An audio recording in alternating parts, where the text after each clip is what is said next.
I'd like to welcome you all to the webinar this morning, and thank you for joining us.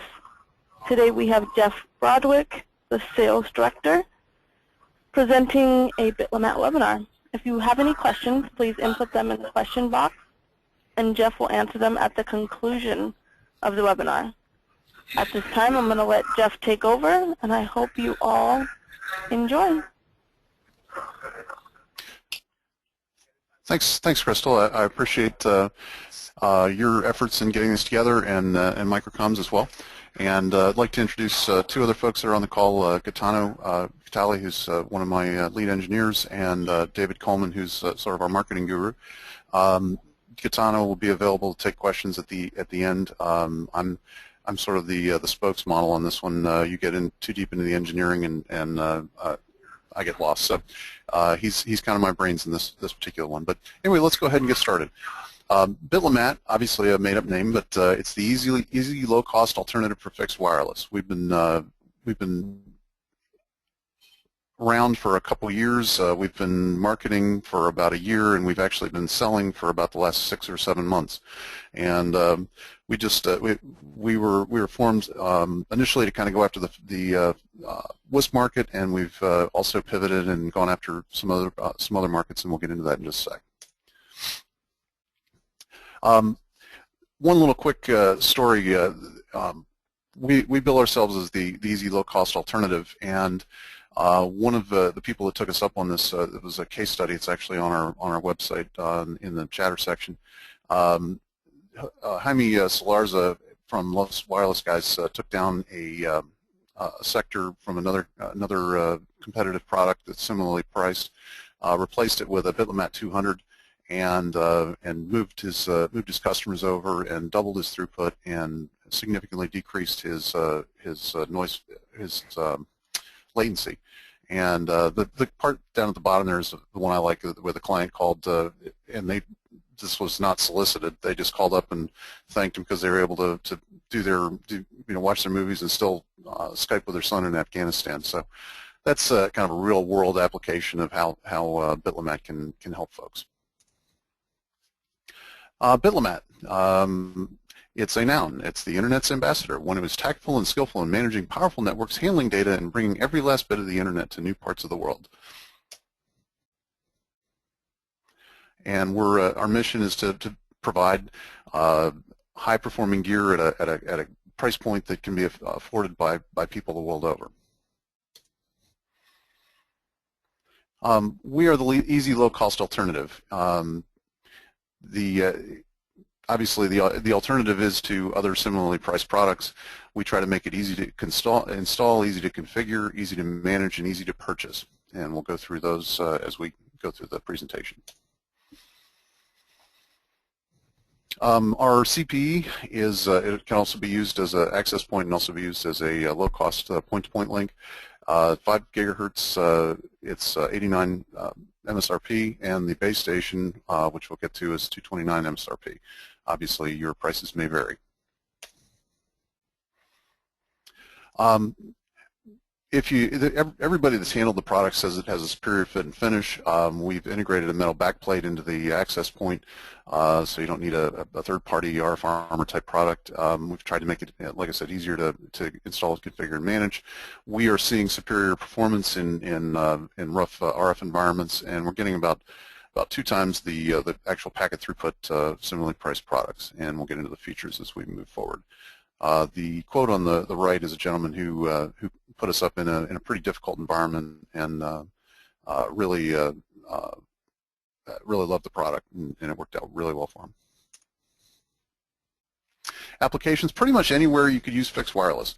We are, like I said, we kind of aimed at the wireless ISP, which is probably the most demanding market that you can, just based on the kind of traffic that and the environments that they get into. But we're getting into surveillance cameras, handling video traffic from surveillance cameras, and virtually any other, like a SCADA access control type network, smart meters, anything where you need a fixed wireless network. This just gives you kind of an outline of how we compare, how the two products compare to each other, and then you can kind of compare to some of the stuff that you know about competitive products. The software distribution is essentially the same between the two of them, so you don't have to worry about that. And then we have two software distributions, primarily one for the U.S. and one for the rest of the world. Again, this is the 5 GHz CPE. It's solid. It feels like you could drop it without damaging it. It's got two 100 megabit ports.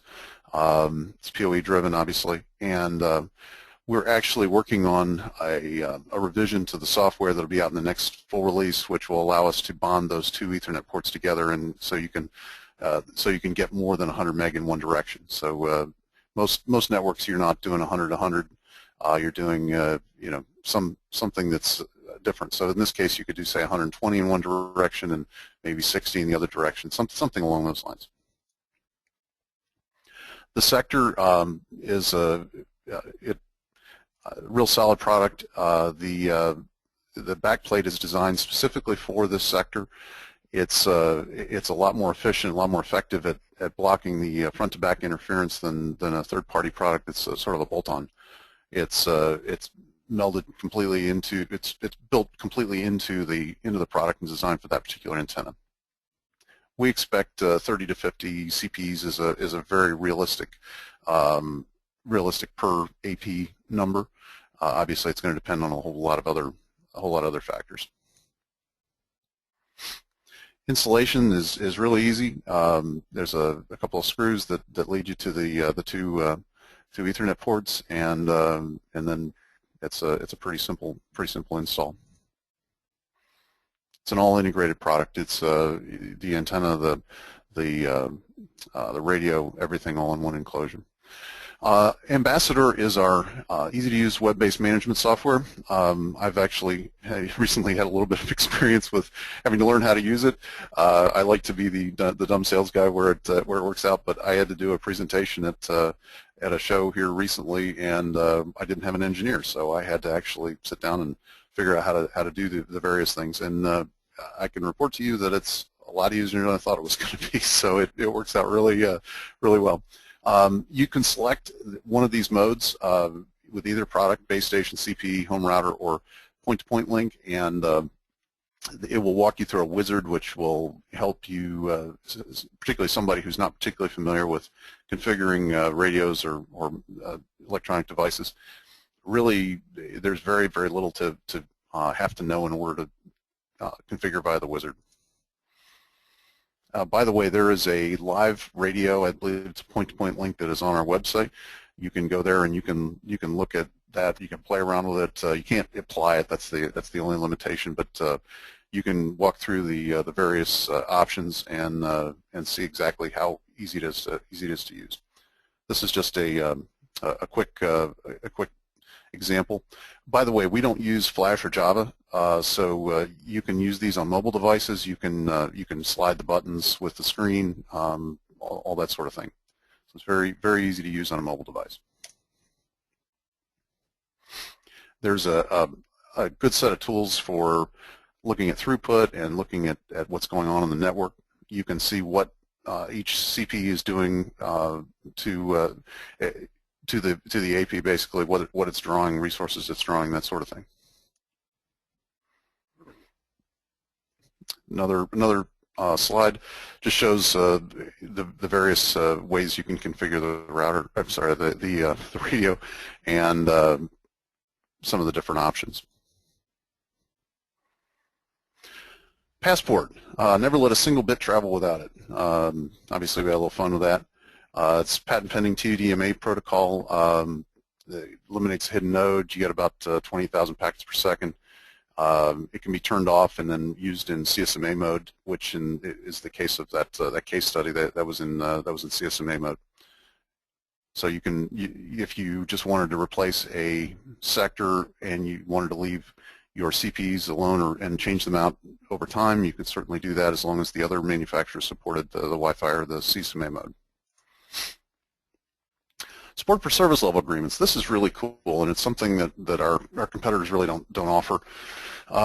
You can easily set up a upper and lower bound to the per customer. You can actually set up as many service level agreements as you have customers on a particular AP. Not sure you'd want to do that, but you have the option to do that. Where say you had a business client or some really mission critical client that required a meg up and a meg down no matter what. So you could set that, and if the radio had access to that amount of bandwidth, they would get that. And then when they're not using it, it would be available to other customers. So it's a really nice thing. You can sell premium packages if you are if you're a wireless ISP. You can set up mission critical bandwidth if you are using it in some other application. And you get an email notification if you set that up in case of a device failure or substantial degrading where it's pulling down the rest of the network. Under the hood, we included a command line capability. You can add packages. It's Linux. You can add packages to the radios. We've integrated Quagga, which gives you OSPF and BGP. In most cases, people aren't going to want to do that, but it's kind of nice to have that option in certain kind of networks. We support VLANs, obviously, and then we support something that our competitors really don't, and that's up to 8 SSIDs. So if you're selling into a hospitality application where they want to have a closed network for employees and an open network for customers, you can easily do that. That's one of the many applications for multiple SSIDs. It's easy and it performs. Everywhere we've put it up, it's performed better than we spec'd, and it's been very easy to get configured and get up in operation. Just a quick little rundown for how our product works for WISP users. As I said, it's a very demanding application, but we're getting more distance between the CPE and the base station. Obviously, it's 5 gigahertz, so you have just the physics limitations on that particular band. But you can get more CPEs per tower because of our shielding, and you can get more CPEs per base station. Also, well, partly because we're so much faster, and partly because of the shielding, and then because you can do premium accounts, you can prioritize voice and video. You can get more ARPU per customer. Sorry, this is a little slow this time.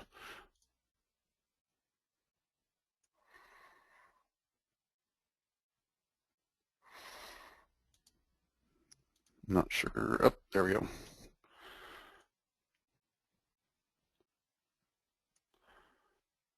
All right. Okay, caught up. I talk about this most, but there's a nice quote down there at the bottom. The 16.5 dBi CPE gives you a little more distance, and sometimes that makes a huge amount of difference in your network. I mentioned that we're about twice the speed of comparably priced gear. In CSMA mode, you're getting about 30,000 packets per second, about 28,000 in our TDM mode. You can for short distances you can get line rate, and once we add the ability to bond those two Ethernet ports together, you'll be able to get you'll be able to get more than 100 megs in one direction. That's going to be a very nice addition to the product. Mentioned the shielding, and mentioned the ability to guarantee bandwidth, so don't need to belabor that one. And I talked about the minimum reserve rates and selling service level agreements, and it's actually labeled service level agreements in the software, and it is almost trivially easy to set up. It means I was actually able to set it up. And I appreciate your time, and if there's any questions, either I or one of our panelists can answer it. Crystal? Yeah, hi Jeff. All right, that was fantastic. So I do have a few questions that came in. So first question is, why would a customer choose a Bitlomat over a NanoStation? What's the advantage? Well, I purposely didn't want to get into names of particular competitors because obviously you guys sell some of those competitors. I can tell you that throughput is a huge thing. The multiple SSIDs, the shielding on the access points. We offer, I didn't mention it, but we offer support with real live engineers. Right now, we're not charging for it. At some point, it will become a billable service, but it will still be available. So those are the primary points of difference. Okay. And the next question I have is, does it use the same GUI as Ubiquiti? It's our own graphical user interface, GUI. Like I said, you can go on our website and you can play with it and see exactly what it looks like because it's I believe it's the most current version of the software. Okay, perfect. I'm sure there will be similarities. Sorry, David. As the marketing guy, I'll just keep in here, no worries.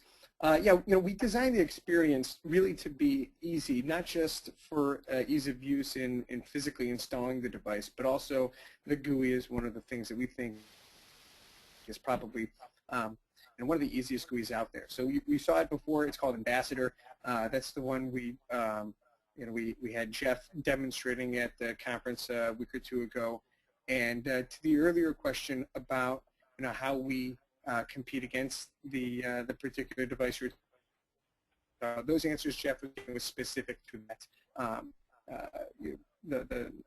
the Ubiquiti product. So when we saw a slide earlier that said twice the packet throughput, those are hard numbers coming from an example of us versus that particular device. Okay, perfect. The next question is, which access point did the Bitlomat AP replace in the case study? Well, as I said, we were trying not to we were trying to keep names out of there, but I can tell you it began with a U and ended with a T. An I. Well, but I was doing it phonetically. Yeah. Okay, perfect. Last question. Do you have any plans to expand your line? Yes, we do. There's a couple different things that the market has really said we need. One is a connectorized product, a bare radio type product that you can put into different enclosures.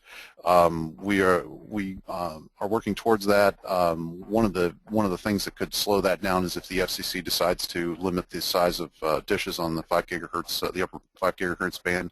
Still waiting to see what happens there. We have a 2.4 product that's really at the can ready to go. We're just waiting to get the 5 gigahertz product really established, and then that will come. We have I didn't mention, but DFS is working its way through the FCC. That's a very involved Byzantine process that we've done everything on our end. They've had it for about 6 months, and we should have that hopefully very soon. So that's really the next steps. Okay, fantastic. That wraps up the questions. Crystal, I just wanted to add to Jeff's answer in the last question. From the very beginning, Bitlomat has really focused itself to be a company that listens to the voice of the customer. So we spent quite a bit of time before launching the product to make sure that we listened to our customers' unserved or underserved needs. And as it relates to our product pipeline, if there's any questions or any input that any Microcom customer would like to give us, you'll find us very willing and very excited to have those conversations. We believe that the best ideas for changing wireless networking devices, fixed wireless, come from those folks who have their product in their hands and are using it day in and day out. And so we really do look forward to any opportunity we can to listen to your customers and to have that interaction that I think ultimately serves the industry and will result in better products. So please feel free to reach out to us. It's an ongoing process that we always look forward to, and we hope to hear from you all. All right, that's great. Okay, so we're going to wrap this up. Thank you all for attending the webinar this morning. I hope everybody found it very informative. Thank you, Jeff, for presenting, taking the time out of your day to educate us. If anybody has any additional questions, please feel free to contact us at sales@microcomtech.com.